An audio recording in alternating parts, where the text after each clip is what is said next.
Hello everyone, কেমন আছেন সবাই? আশা করছি সকলে খুব ভালো আছেন, আর আমিও খুব ভালো আছি। আমার চ্যানেলের নতুন একটি ব্লগে আপনাদের অনেক স্বাগত।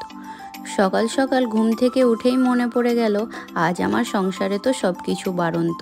আজ যদি আমি না বাজারে যাই তাহলে আমায় কাল না খেয়ে থাকতে হবে, যেহেতু কালকে রবিবার। আর এখানে রবিবারে সমস্ত সব কিছু বন্ধ থাকে। তাই ঝটপট করে রেডি হয়ে বেরিয়ে পড়লাম আমার সংসারের কিছু টুকিটাকি জিনিস কেনার উদ্দেশ্যে। জানেন তো, আমি যখনই বাজার করতে যাই শুধু মনে মনে ভাবি যে কখন আমি আপনাদের সঙ্গে শেয়ার করব যে আমি ইন্ডিয়া যাচ্ছি, আমি ইন্ডিয়া যাওয়ার জন্য এই জিনিসগুলো কিনছি বা কিছু, বাট জানি না কখন সেটি হবে।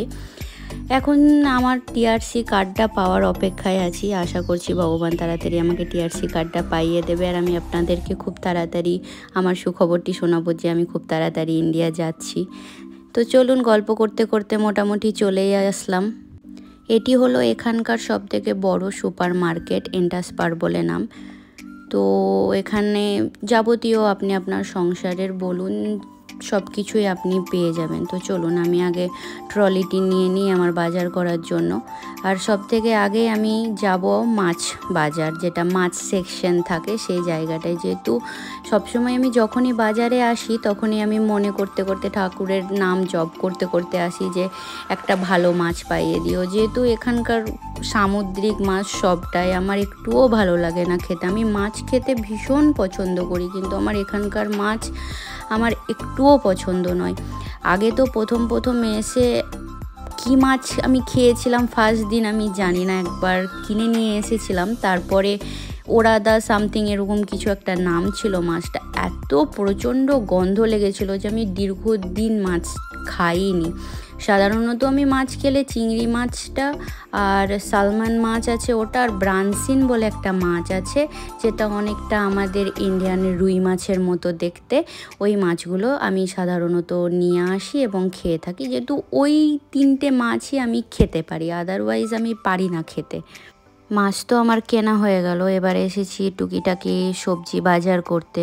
এখানে আমাদের ইন্ডিয়ার মতো তো সেরকম সবজি পাওয়া যায় না, বেসিক কিছু সবজি পাওয়া যায়, ওগুলোকেই নিয়ে আসি প্রতিদিন। আমার মা খুব হাসে জানেন যখন আমি বলি আমি বেগুন, মাশরুম, ফুলকপি, বাঁধাকপি এগুলোই পেয়ে থাকি, আর জুকিনি এগুলো খেয়ে থাকি। তো আমার মা বলে তোদের ওই দেশে আমি যাব না বাবা, না খেয়ে মরে যাব, তার থেকে আমার ভারতই ভালো আছে। কমসে কম সিজনাল প্রত্যেকটা সবজি ওঠে, প্রত্যেকটা সিজনে প্রত্যেক রকম আলাদা আলাদা রকমের সবজি খেয়ে থাকি। তোদের দেশে তুই থাক, আমি যাব না। মাশরুম তো আমার খাওয়া বারণ, বাট কি করব বলুন, না খেলেও তো চলে না, তাই মাশরুমও কিনি, কি করব। আর আমার ফ্রেন্ড আমাকে এখানে বলছিল তুই আবার মাশরুম কিনছিস, তোর বাবা আবার তোকে বকা দিবে। আর এখানে দেখছেন এটা হলো বিলিং সিস্টেম। এখানে প্রত্যেকটা সবজির নিচে বা কোনো জিনিসের নিচে আপনার একটা নাম্বার লেখা থাকে, সেই নাম্বারটি আপনাকে এখানে প্রেস করা হয়। প্রেস করে তারপরে আপনি প্রেস করবেন আর ওখান থেকে আপনার টিকিট বেরিয়ে চলে আসবে। আর এখানে আমি ফুলকপি কিনছিলাম। একটা ফুলকপির দাম দেখুন, একটা ছোট্ট ফুলকপির দাম €1.90, মানে ধরুন আমাদের এখন ইন্ডিয়ান টাকাতে মোটামুটি 200 টাকার ওপর। মাঝে মাঝে আমি আমার এই দামগুলো বলি আমার বাড়িতে, আর আমার বাবা বলে ও কত দাম, কত বেশি। এখানে তো 5 টাকা 10 টাকায় পাওয়া যায়, বাট এখানে অনেক দাম। এখানে পেঁয়াজকে লুক বলে জানেন তো, আবার অনেকে কাপুলাও বলে। তো এখানে সাদা পেঁয়াজটাই সাধারণত আমি কিনে থাকি, প্রচণ্ড ঝাঁজ হয় বাট ভালো হয়। এখানে সমস্ত সব কিছু ফল একই জায়গায়, সবজি মার্কেটটা এখানে পুরোটা একই থাকে। আবার এদিকে দেখছেন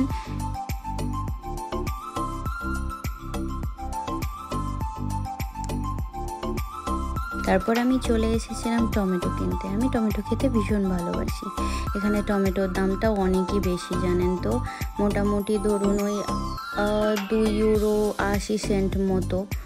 আর এখানে আমি দেখছিলাম আম সত্ত্ব, মানে শুকানো আম আছে, আমি মাঝে মাঝেই নিয়ে আসি, আমার ভীষণই ভালো লাগে। এটা তো মারেলিজা ছিল, আমি এটার ইংলিশটা ভুলে গেছি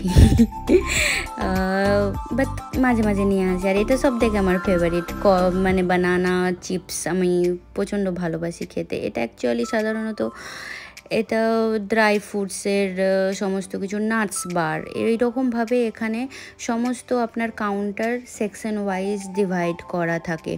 আপনার কোনো একটা জায়গাতে ধরুন শুধু আপনি ওখানে ডিমই পাবেন, কোনো জায়গাতে আপনি শুধু আপনার ডেয়ারি প্রোডাক্ট থাকবে, ফিশ মার্কেট, চিকেন মার্কেট, এরকমভাবে আপনার প্রত্যেকটা সেকশন ওয়াইজ সেকশন করে দেওয়া থাকে। আর এখানে আমি এই জুসারটার দাম দেখছিলাম, দেখুন একটা এই ছোট্ট জুসারের দাম প্রায় ধরে নেন 10,000-এর কাছাকাছি, মানে 94 ইউরো 99, মানে 95 ইউরো, মানে এখনকার কারেন্সি অনুযায়ী 9,500 টাকা। এখানটায় সমস্ত সব ধরনের সসেজ পাওয়া যায়। আমি সসেজটাকে একটু অ্যাভয়েডই করি জানেন তো, যেহেতু এখানে সমস্ত সব মিক্স আপ সসেজও থাকে, আমি বুঝতেই পারি না যে আমি কোনটা নিব কোনটা খাবো, ওই জন্য আমি এখানে চলে এসেছিলাম চিকেন কিনবার জন্য। এখানে দাম অনুযায়ী মানে ওয়েট অনুযায়ী আপনার চিকেনের দাম পড়ে থাকে, মোটামুটি ধরুন 1 কিলো 2 কিলোর চিকেনের একটা প্রাইস দেওয়া থাকে, 1 কিলো 2 কিলো চিকেন অনুযায়ী প্রাইস হয়। আমি এখানে পপকর্নের একটা বক্স নিয়ে আমি খেলছিলাম। আর এই ওরিও বিস্কুটটা দেখছেন, এই ওরিও বিস্কুটটা বোধহয় আমাদের ইন্ডিয়াতে 10 টাকা কি 20 টাকা এরকম দাম হয়, আর এখানে 2 ইউরো আপ দাম, মানে 200 টাকা। দরকার নেই, খাবো না। এটা পুরোটা হলো বিস্কুট সেকশন। ডিম মোটামুটি এখানে একটা 30টা ডিম থাকে, মোটামুটি 7 ইউরো, মানে 700 টাকা মতো এরকম ডিমের দামটা নেই। তো মোটামুটি আমার সাপ্তাহিক বাজার মোটামুটি টুকিটাকি জিনিস কমপ্লিট হয়ে গেছে। চলুন এবার বিলগুলো করে নিই। অনেকক্ষণ কথা বলা হলো, অনেক দেরিও হয়ে গেছে বাজার করতে করতে। এবার আমার বাড়ি ফিরে যেতে হবে, রান্না বান্না করতে হবে। আশা করছি আপনারা আমার পাশে থাকবেন, সাথে থাকবেন, আমাকে অনেক অনেক ভালোবাসা দেবেন। দেখা হচ্ছে পরের ভিডিওতে। বাই।